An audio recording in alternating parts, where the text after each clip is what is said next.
I will support the view. I support the view myself that there is no way you are going to tell us that CS is not a politician.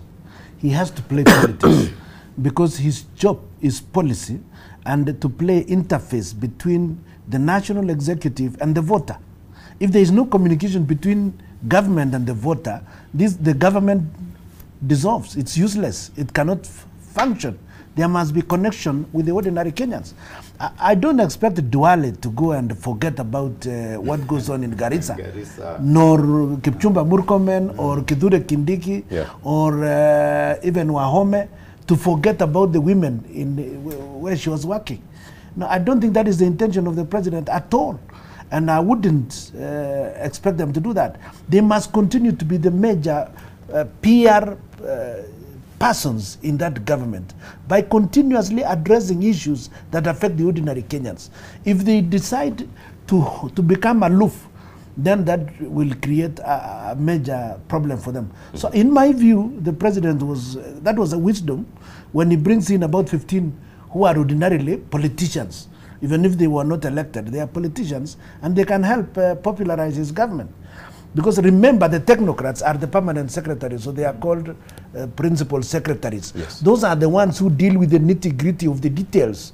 They do the cabinet memos together with the directors, and they do their research and provide a paper. But remember, the minister must look at it and confirm that hii nguo unaweza valisha Wanjiru na atakubali. And if you do things that will not be agreed on by the public, then that government becomes useless and the president suffers because he's the one to account. The buck stops with him. So why did he give us people who will be abusive to the ordinary Kenyans? Did you see the deputy president walking today to parliament? That is part of politics. Yeah, you don't take yourself to the ivory towers and expect results. You must also be able to talk to ordinary Kenyans. The people. If you expect to be relevant. So perfectly in order. And in fact, when next time I meet Duale, I'll tell him, he's a recurrent mama yake na mama yangu. Mama yake na baba yangu. So let us run the government understanding that it belongs to those women. Yeah, our mama. Before we wind up real quick, Barak, the issue of the deputy president being assigned very specific roles by the president, and he named them, listed them, and also the president naming what he called a prime cabinet secretary in the name of Wycliffe Musalia Mudavadi. Some people are playing it out as if it is a kind of gonna bring a power tussle issue. What is your crystal ball telling you about this? It shouldn't, but it can.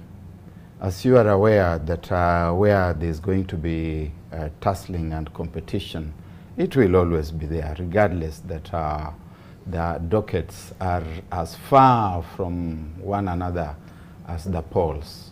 There will always be stepping on each other's toes. But I do think that two things are worthy of mention here. The first one is a measure of goodwill where lessons have been taken from the past.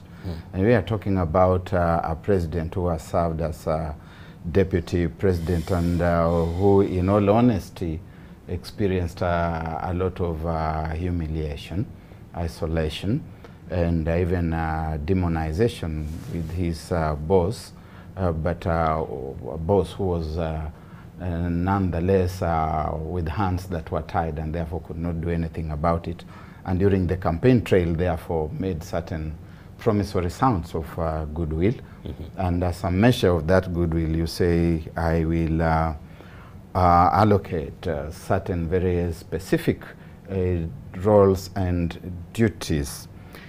Because ordinarily, everything that His Excellency the President does is also within the shadows an assignment that could be allocated to his principal assistant, with the exception of those duties that the Constitution specifically restrict to the President. Next to that is that even within the constitution and the law as it exists today, there are certain things which are expected to belong to the deputy president, like the chairing of IBEC, the Intergovernmental Budgetary and Economic Committee, I believe that's Council, which is one of the organs that are created by the Intergovernmental Relations Act, number 2 of 2012. And we see that also the deputy president would chair the summit, which is the apex entity in intergovernmental relations. But Musalia Mudavadi comes on board, I think, at 2 levels. That's the second thing that I think I want to say. Then I'll rest my case. Number one, they say to assist the president and the deputy president in the following areas. They do not say that those are necessarily his areas, and therefore that there should be conflict between him and the deputy president. He is basically assisting. But there's a clear and very important distinct role where matters to do with the legislation and the processing of legislative agenda would be sitting with him. I would expect that as a person who has been assigned a certain coordinating role, that he would not be doing that in isolation. He'd be doing it with other cabinet secretaries, with the Attorney General, and with other leaders. And therefore, it really depends on how they are going to